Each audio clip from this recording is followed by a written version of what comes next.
Olá, tudo bem? Eu sou Sérgio Beltrão, eu sou dentista de formação e epidemiologista por paixão. Atualmente sou professor universitário e pesquiso no campo de epidemiologia social, trabalhando principalmente com a influência dos condicionantes e determinantes sociais de saúde sobre o processo de saúde e doença da população no estado do Pará. Eu recebi um convite super legal da Proep, que foi estar com vocês aqui hoje para falar sobre o sétimo dos 10 passos de investigação de surto.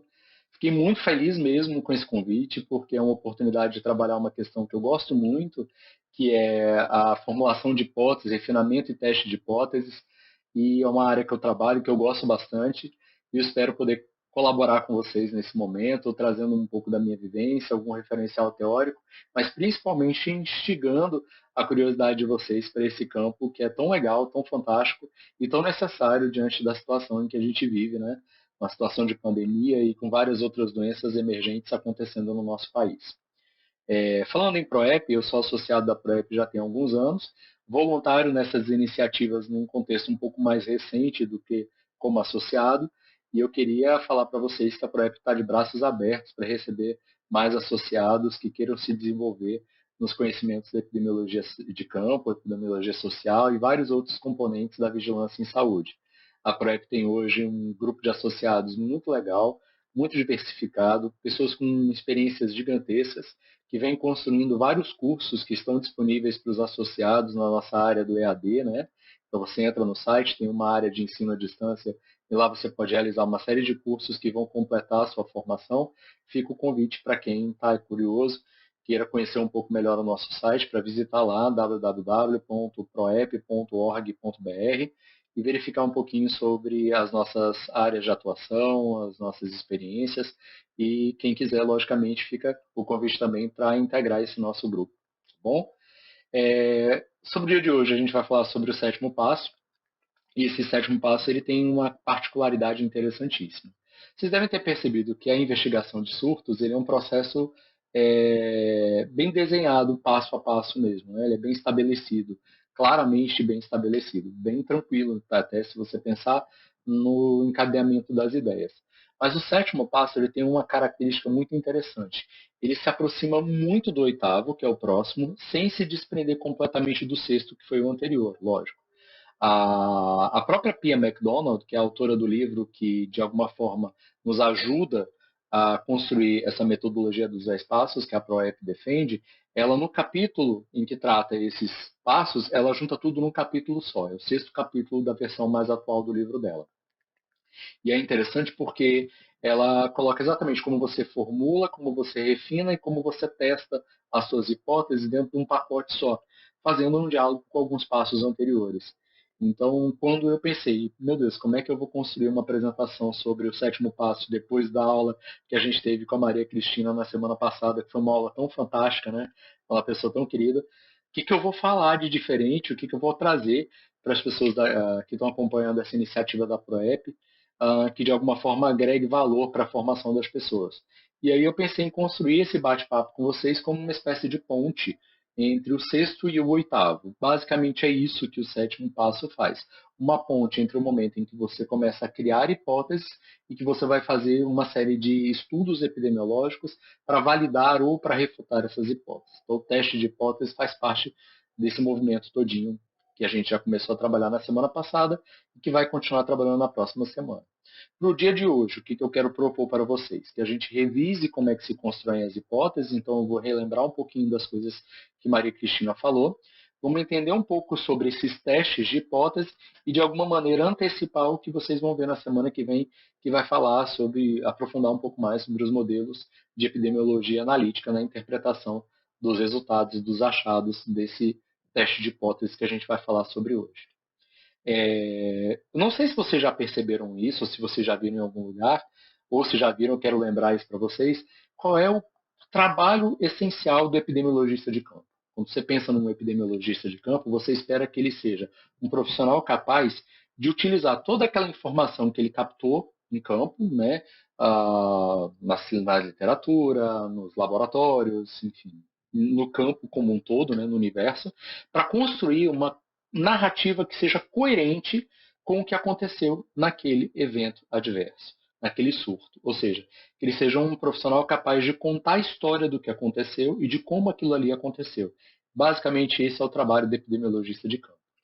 E nesse trabalho, o principal objetivo dele talvez seja identificar qual é o fator causal, né, o que fez aquilo ali desandar, digamos assim, né, fugir do padrão, e identificar como aquele fator causal se transmitiu de um indivíduo para o outro, ou seja, identificar um fator etiológico, se a gente pensar numa doença, e como foi a cadeia de transmissão de um indivíduo para o outro dentro daquele surto, como é o exemplo que a gente tem trabalhado dentro do nosso referencial.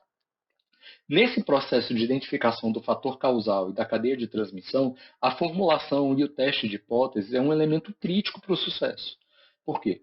Porque é um momento em que você vai, a partir das observações, começar a fazer uma série de inferências e tentar identificar, de alguma maneira, se existe uma causa e efeito clara para aquilo que você está observando em campo. Então, a formulação de hipóteses é um momento importantíssimo dentro do processo. Em alguns casos, a formulação de hipótese é uma coisa instantânea. É quase que brota da situação uma hipótese. Por quê? Porque alguns eventos adversos em saúde, alguns surtos que a gente vê acontecer, já aconteceram antes. E então a documentação a respeito dessas investigações acabam ficando como um legado de um processo para o outro, e aí a formulação de hipóteses acaba sendo uma coisa bastante natural. Um exemplo clássico é da maionese de batata, né? Todo mundo já deve ter comido aquela maionesezinha que geralmente a mãe faz, né? A batata, a cenoura cortadinhas, você vai colocar ali a maionese. Geralmente o pessoal enfeita com uma folhazinha de alface, né? Tem gente que coloca ali um outro temperozinho por cima, mas o basicão da salada de batatas ou da maionese de batata é a batata, a maionese e ali a cenoura. Tem gente que dá uma gourmetizada, bota uma maçã e tudo mais, mas enfim, estou falando da batata, não tô falando da maionese, estou falando da receita, né? Qual é o caso clássico da maionese de batata? A maionese de batata, quando ela está, por exemplo, no self-service ou quando está num buffet, e geralmente isso acontece em casamento, tem sempre a história clássica da maionese no casamento, né? Ela acaba depreciando muito rápido, né? Ela vai, em função do, principalmente em lugares mais quentes, ela vai entrar num processo de degeneração e de apodrecimento muito rápido, e você acaba tendo ali um desenvolvimento de bactérias como, por exemplo, a salmonela, né? E a salmonela é uma enterobactéria muito fortemente causadora de processos disentéricos. Então, um exemplo básico de uma hipótese que brota muito rapidamente quando você tem um surto de disenteria, né? Gastroenterites, é o paciente chegar lá e falar: eu fui numa festa ou eu comi num determinado restaurante, e aí você já faz a pergunta: o que foi que você comeu, né? Já imaginando que talvez ele tenha comido alguma coisa que tinha um grau de perecibilidade maior e em algum momento acabou comendo aquilo e aquilo ali causou um desarranjo no paciente. Né? É muito comum aquilo dali. Eu mesmo já vi, até anotei aqui para falar com vocês, que eu já vi essa maionese temperada causar alguns desconfortos em grupos mesmo, sabe? Pessoas assim que saíram de caravana de dentro de um casamento, de uma festa de casamento, para ir buscar um pronto-socorro em função da gastroenterite que aconteceu em decorrência dessa alimentação. Mas a maionese não é a única vilã que existe na história, não. Eu queria dizer para vocês que existem outras situações que também podem causar um desconforto intestinal muito grave, e a hipótese é muito fácil da gente estabelecer.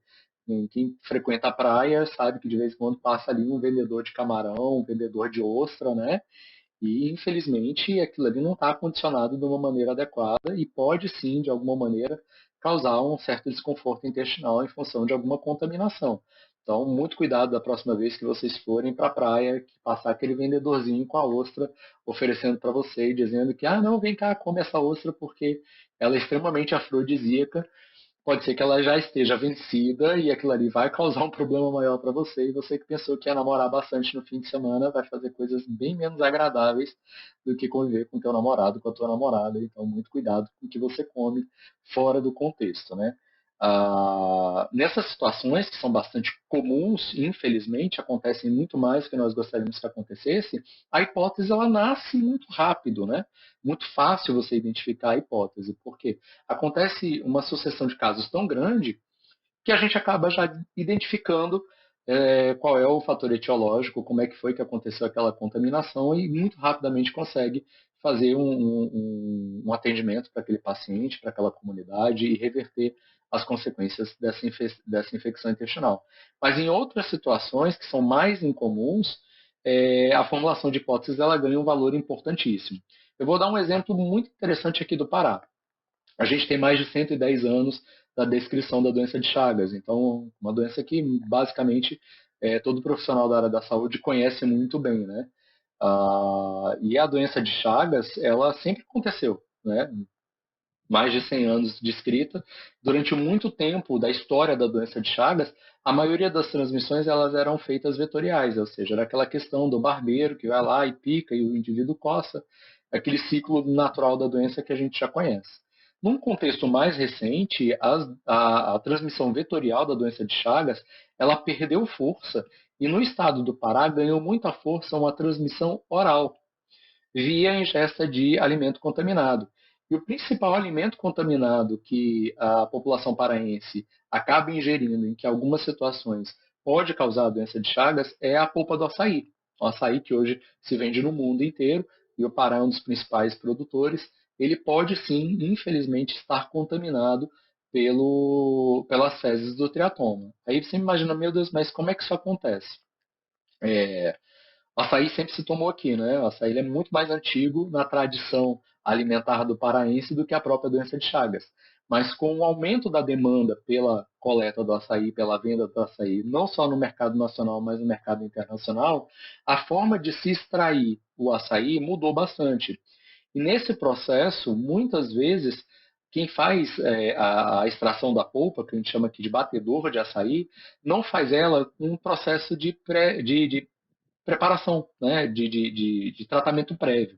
Esse tratamento prévio, que a gente chama de branqueamento, basicamente é o quê? É você escaldar aquele fruto, lavar aquele fruto, e a partir dali você coloca naquele batedor, no extrator de açaí. Tem algumas imagens aí passando para vocês, para a gente entender como é que é esse processo. Se você não faz o branqueamento, ou seja, se você não pasteuriza o fruto antes de fazer a extração da polpa, pode ser que em alguns momentos os triatomas contaminados se mimetizem entre os frutos e acabem sendo triturados e ali você tenha o protozoário sendo transmitido por via oral. Né? Isso já aconteceu em outros contextos também. Você tem alguns relatos de doença de Chagas sendo transmitidos através da extração da polpa da cana-de-açúcar, né? Do sumo da cana-de-açúcar. E, infelizmente, o açaí também pode estar entrando aí na lista dos alimentos que, se contaminados, podem ser é, transmissores para a doença de Chagas, digamos assim. Né? Nesse exemplo, a gente pode ver a importância da vigilância em saúde em vários dos seus componentes. Né? A segurança alimentar, então, é um dos componentes da vigilância em saúde, porque você vai ver como é que está sendo o beneficiamento e a comercialização do açaí. A vigilância ambiental, quando ela acompanha o processo de extração do fruto, né? E também a vigilância epidemiológica, tanto no controle dos riscos quanto no acompanhamento dos eventos adversos. Né? Eu nasci em Brasília, depois eu fui para Minas Gerais, depois eu fui para o Ceará, depois eu fui para São Paulo, mas agora eu vivo aqui no Pará e eu me considero um naturalizado paraense. E eu preciso dizer para vocês uma coisa muito importante. O consumo do açaí é extremamente saudável e é seguro, então não tenham medo de tomar açaí, tá? Tomar açaí é uma coisa super segura, super saudável. Só que açaí de verdade você come com carne seca, com charque, como a gente chama aqui.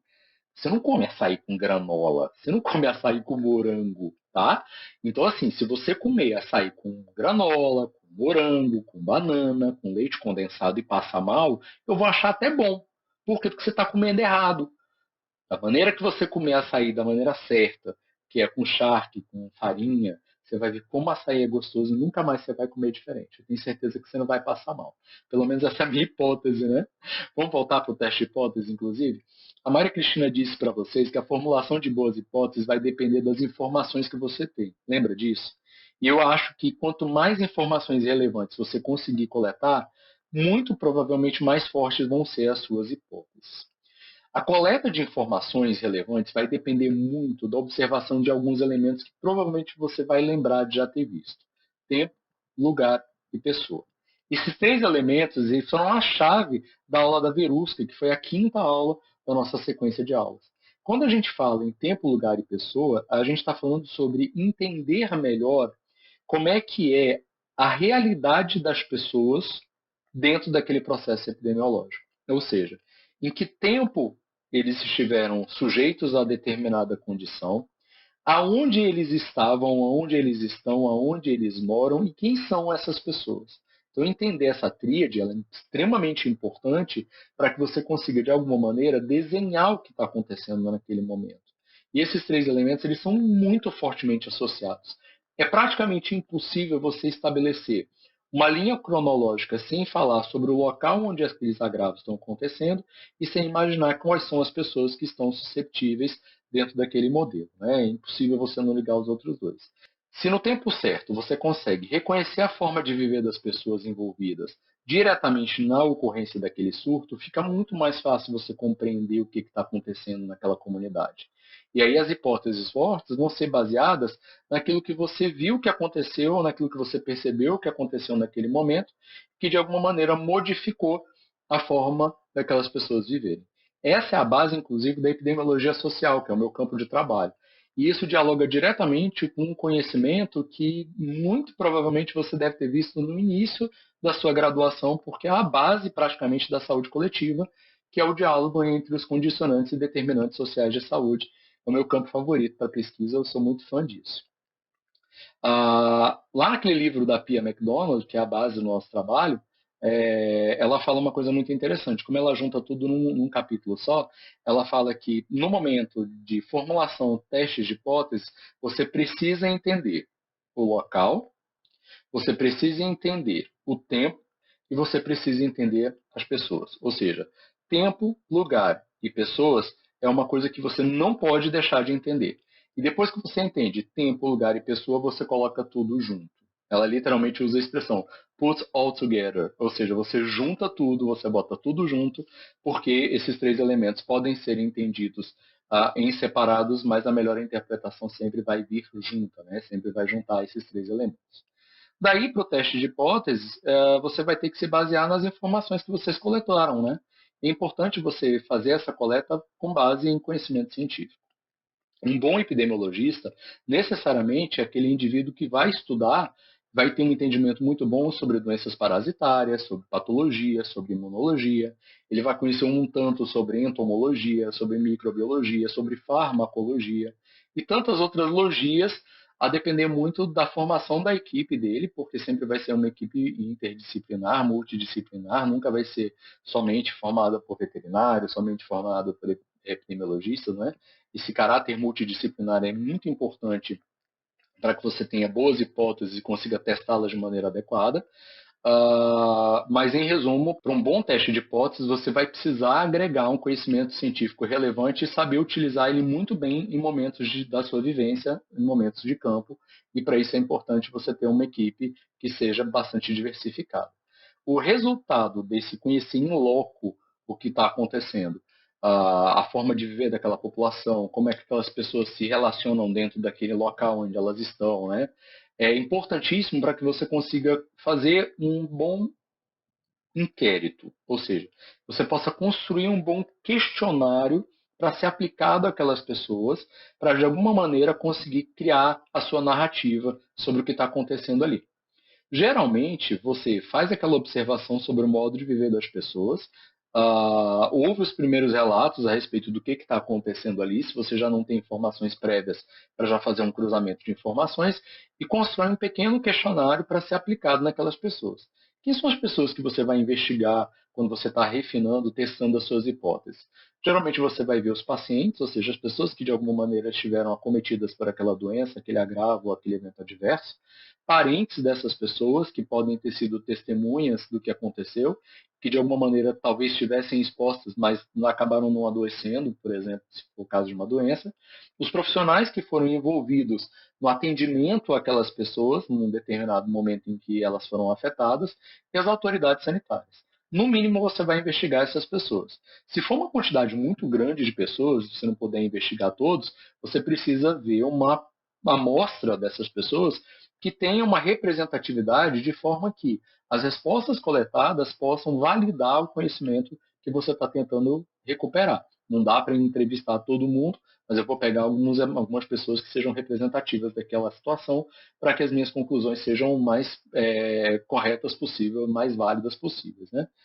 Aí você fala assim, nossa, mas como é que eu vou construir esse questionário?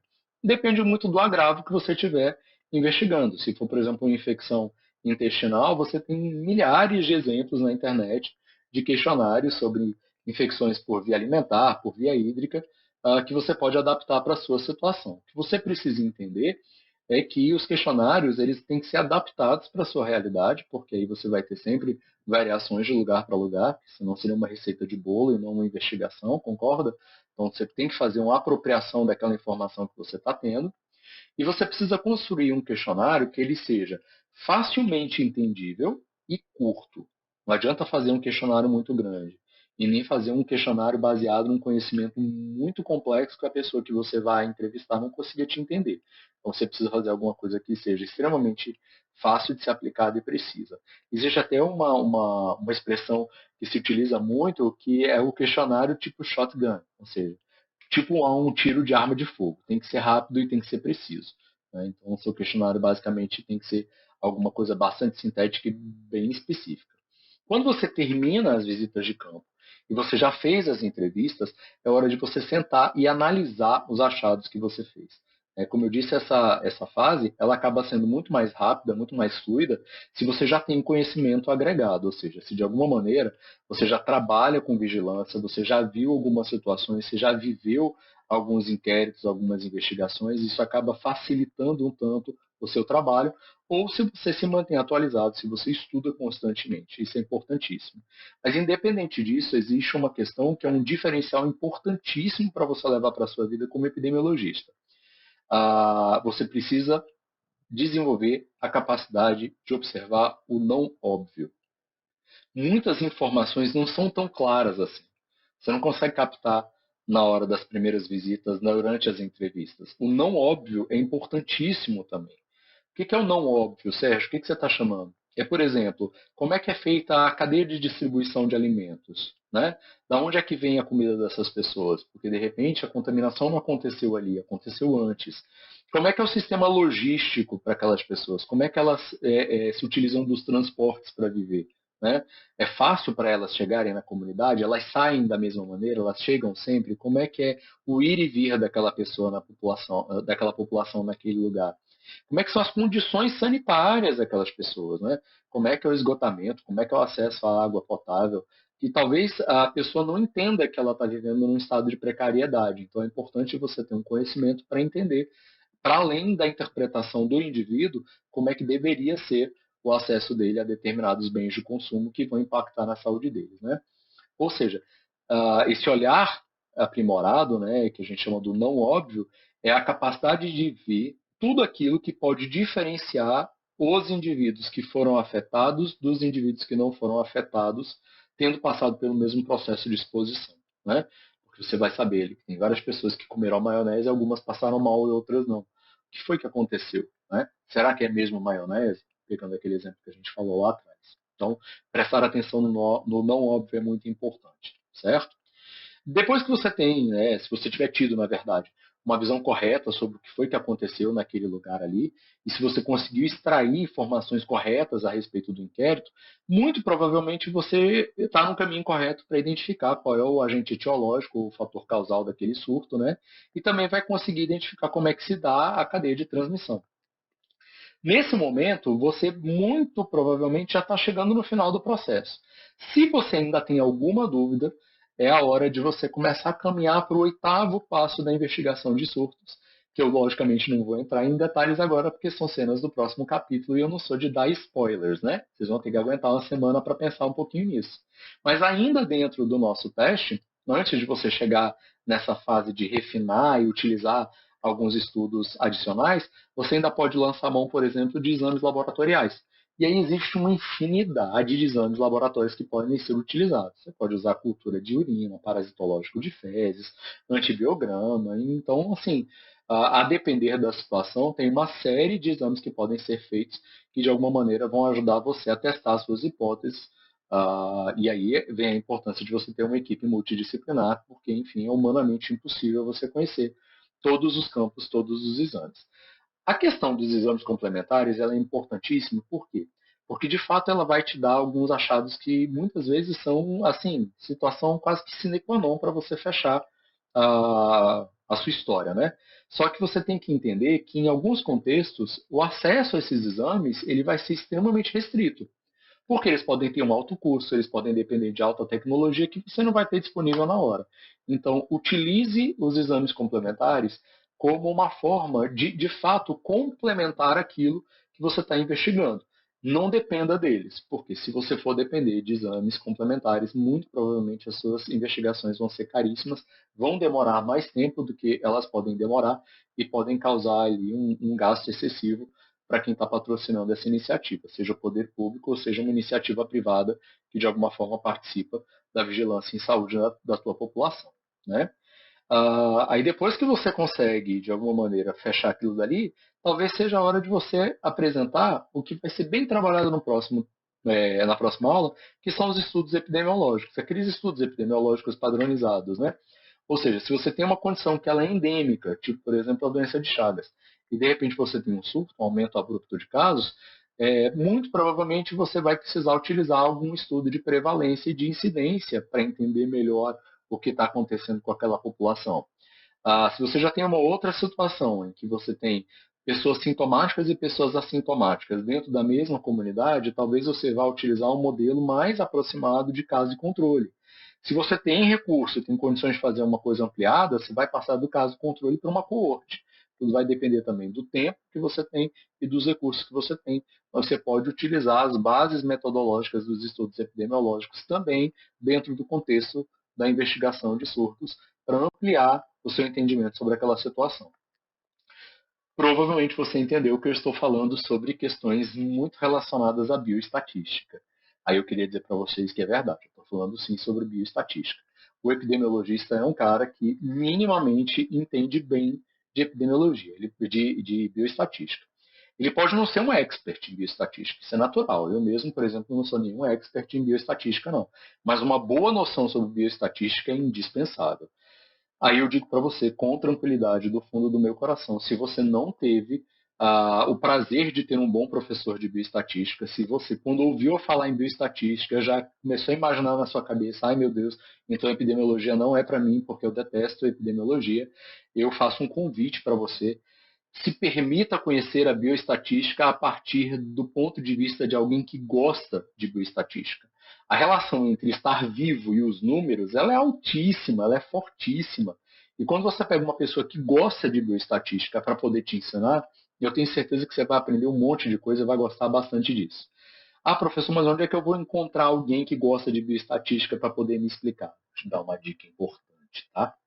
Falar baixinho, para ninguém ouvir. Manda um e-mail para a Proep. Pede para o pessoal da Proep fazer um curso de bioestatística. Tem um monte de associado que é fera. Fazer um curso de bioestatística aplicada à epidemiologia. Vai ser show. Eu tenho certeza que você vai aprender e vai se apaixonar. Fica a dica. Beleza? Então, nada está perdido. Você ainda tem uma chance gigantesca de ser um excelente epidemiologista, entendendo bem de bioestatística, entendendo bastante sobre todas as outras áreas, para conseguir ajudar a nossa população a entender melhor os seus processos de saúde e doença, inclusive no processo de investigação de surtos, que é o tema do nosso curso de agora. Né? Nesse momento, eu lembro de ter feito uma anotação aqui, eu queria comentar com vocês sobre essa história do conhecimento científico, sobre ter que estudar para fazer uma boa investigação de surtos. Isso vem antes, isso vem durante ou isso vem depois? Tá aí uma pergunta difícil de responder. Parece muito aquele dilema do ovo da galinha, né? Quem veio primeiro? Não tem uma resposta. Eu não tenho uma resposta para dar para vocês. O que eu posso dizer para você é o seguinte: necessariamente, no processo de investigação de surtos, você precisa de conhecimento prévio e você precisa de estudo durante o processo de investigação. Natural que um epidemiologista seja alguém que goste de estudar. Então, assim, se você não tem curiosidade sobre o que está acontecendo com aquela população a ponto de se mobilizar para ir atrás de mais informações, para de alguma maneira ajudar aquelas pessoas a entenderem o que está acontecendo, talvez seja a hora aí sim de você repensar se quer ou se não quer ser um bom epidemiologista. Porque a curiosidade pelo conhecimento científico é uma constante na vida do epidemiologista, se ele quiser ser resolutivo nas investigações que ele está fazendo. Bom, estamos chegando perto do fim, mas ainda tem um tema que eu queria conversar com vocês, que é um diferencial interessante para vocês entenderem também com relação a esse teste de hipóteses, que é o referencial dos critérios de causalidade ou os critérios de Hill. Tá? A gente chama de critérios de Hill porque foram feitos por um epidemiologista e estatístico, fica a dica, britânico chamado Austin Bradford Hill. Ele apresenta 9 critérios que são observados no processo de avaliação de causa e efeito das suas hipóteses. Então, quando você está construindo hipóteses, é bom você estar de olho nesses 9 critérios, porque de alguma maneira eles ajudam você a construir hipóteses fortes para explicar o que está acontecendo com a população em que você está intervindo e está tentando ajudar a identificar ali que surto e qual é a natureza do surto que está acontecendo. O primeiro dos critérios ou dos elementos de causalidade de Hill, ele fala com a gente sobre a força de associação. O que ele chama de força de associação? Matematicamente falando, quanto mais forte for a associação entre os elementos que estão em estudo, mais provável que a sua hipótese seja uma hipótese forte que explique o que está acontecendo. Esse primeiro critério de força de associação, ele fala literalmente sobre o uso da matemática, sobre o uso da bioestatística. Então, o mínimo que você precisa para poder se aproximar de uma hipótese forte utilizando esse elemento é entender um pouquinho sobre o cálculo de risco relativo, o odds ratio e outras formas de você calcular ali a relação entre dois elementos diferentes. Então, reforço para você, é bom estudar um pouquinho de estatística, bioestatística, para ser um bom epidemiologista. Mas isso não é indispensável, você pode ter uma equipe multidisciplinar, tá bom? O segundo elemento muito importante também, dentro dos critérios de Hill, é relacionado à consistência. O que ele quer chamar de consistência? É quando você percebe que existe uma relação forte entre o que você achou na sua investigação e o que está descrito em outros estudos, né? Ou seja, aqueles seus achados eles são consistentes com aquilo que já foi relatado em situações parecidas com as que você está investigando. São poucas as oportunidades que a gente tem de investigar alguma coisa totalmente nova, como é, por exemplo, a situação dessa Covid, né? Da Covid-19. Né? O coronavírus já era conhecido, mas essa forma como ela se apresenta agora, talvez ela seja um pouco mais diferentona do que nas outras. Mas, na maioria das vezes, a gente consegue estabelecer um pouquinho de critério de consistência entre o que a gente está observando em campo e o que já tem relatado na população. Né? Então, consistência é o segundo elemento. O terceiro elemento ele vai falar sobre especificidade. O que ele chama de especificidade? É você imaginar que algumas doenças elas têm fatores causais específicos. Então, por exemplo, algumas viroses. Se você tem aquele vírus, provavelmente você está com aquela virose. Né? Então, você consegue ter um fator etiológico, um elemento causal bastante específico. Se a sua hipótese se baseia em um elemento bastante específico que vai sendo comprovado, você conseguiu construir uma hipótese que seja bastante forte. Então, é importantíssimo você pensar também na especificidade das suas hipóteses. Um outro elemento importante é o elemento da temporalidade. O que é isso de temporalidade? Eu não falei para vocês que o epidemiologista precisa contar uma história? Essa história tem uma cronologia, né? Então, assim, se você consegue fazer uma história em que a exposição ocorre antes dos sintomas, ou seja, a causa antecede a doença, muito provavelmente você está indo no caminho certo.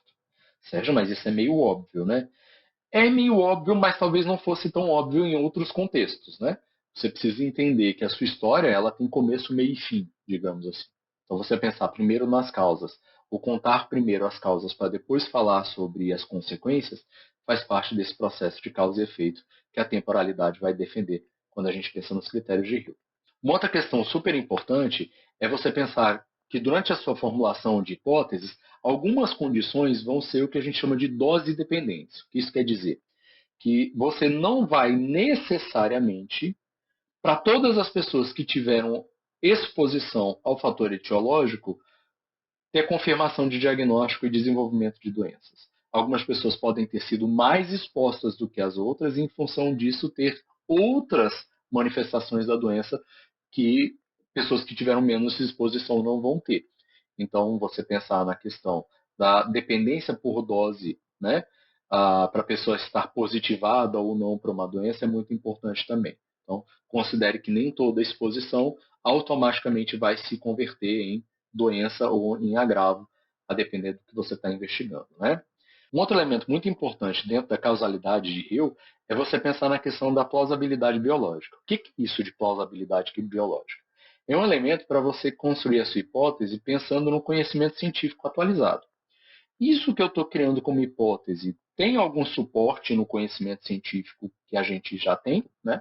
Do que já está descrito na população, na ciência, ou está acontecendo alguma coisa completamente nova?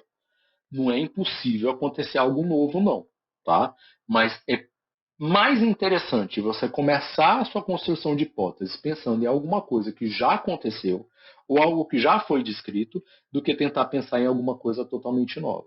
Né? A gente tem mais de 2.000 anos, muito mais de 2.000 anos de humanidade, né? A gente pensa em 2020 anos depois da figura de Cristo, mas a gente tem construção de ciência há muito mais tempo. Então, você pensar aquilo que é mais plausível dentro do conhecimento biológico antes daquilo que é totalmente inédito, faz dar força à sua hipótese. Esse critério da plausibilidade biológica ele se aproxima muito do próximo critério, que é o critério da coerência.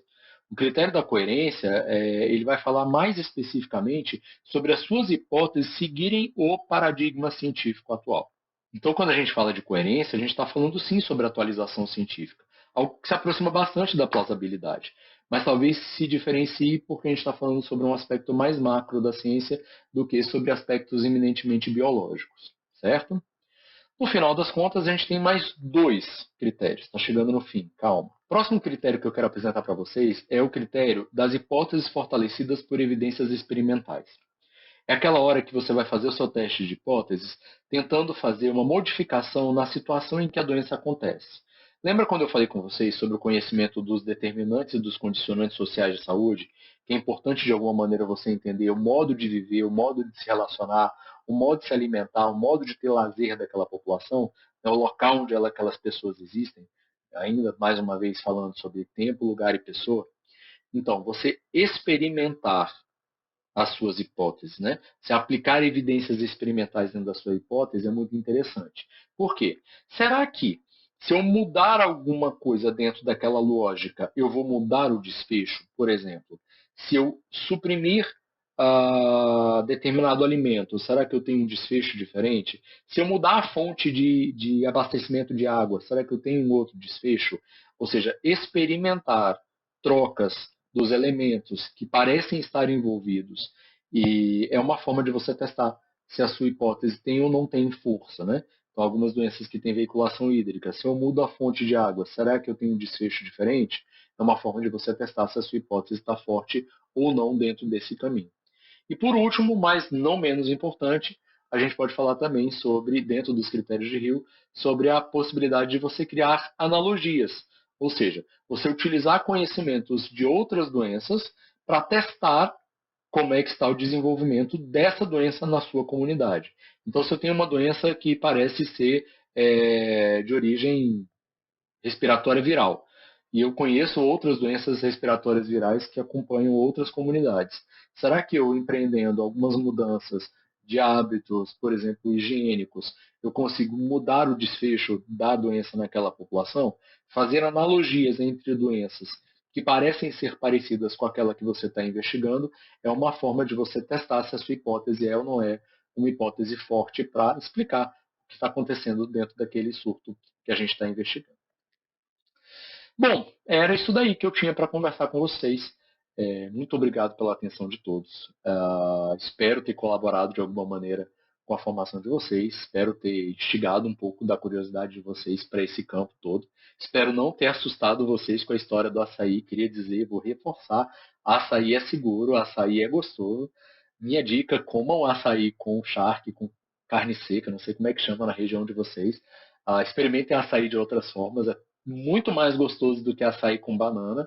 Se você não tem açaí de outras formas aí na tua cidade, venha para o Pará, venha para o norte do país, venha conhecer essa parte linda que o nosso país tem. Nesse momento, quem está passando frio no sul do país pode vir para cá, que está um calor que está para matar todo mundo, está fritando na rua, então quem gosta de calor está uma época ótima para vir para cá. E está na época do açaí, então açaí que está extremamente barato, açaí de alta qualidade você paga R$ 10 no litro, então está uma época ótima para vir para o Pará, tomar muito banho de garapé, que é como a gente chama os nossos rios, experimentar o açaí. E vai ter açaí livre de chagas, não se preocupe, tá? A gente trabalha com vigilância em saúde aqui, são poucos os surtos, não tenho medo de vir tomar açaí com a gente. A minha hipótese é que vocês vão gostar e só tem como testar se vocês vierem para cá. Uma outra hipótese que eu tenho, uma hipótese muito forte também, é que ninguém daqui vai se arrepender se associar à ProEP, muito pelo contrário, são oportunidades de aprendizado muito grandes, desenvolvimento muito legal, pessoas fantásticas que fazem parte da nossa associação. Queria dizer para vocês que eu faço parte do regime de cotas, eu sou um dos mais fracos que tem, olha, estou até aqui. Brincadeira, tem muita gente legal mesmo, de verdade, eu tenho certeza que ninguém vai se arrepender de se associar à ProEP e ajudar a crescer esse movimento tão importante que desenvolve pessoas para a utilização da epidemiologia no contexto do SUS. Né? Isso é importantíssimo para a realidade em que a gente vive no nosso país. E, como eu disse, a ProEP já ultrapassou fronteiras. Então, nós temos associados na América Latina, temos associados na Europa. Então, de alguma maneira, você tem a oportunidade de trocar informações com pessoas de vários continentes. Né? Experiências interessantíssimas que a ProEP tem ajudado a desenvolver, por exemplo, na África. Você vai saber melhor se você estiver associado e participar da nossa corrente de e-mails, da nossa comunidade de práticas. Né? Quem sabe, inclusive, uma hora está desenvolvendo aí a sua capacidade em campo numa situação como, por exemplo, hoje se vive em vários países da África no combate do ebola, né? Fazendo com segurança, com certeza, vai ser uma experiência muito legal para vocês. Espero vocês na próxima aula. Espero vocês nas outras iniciativas da ProEP. Um beijo para todo mundo e até a próxima. Tchau, tchau.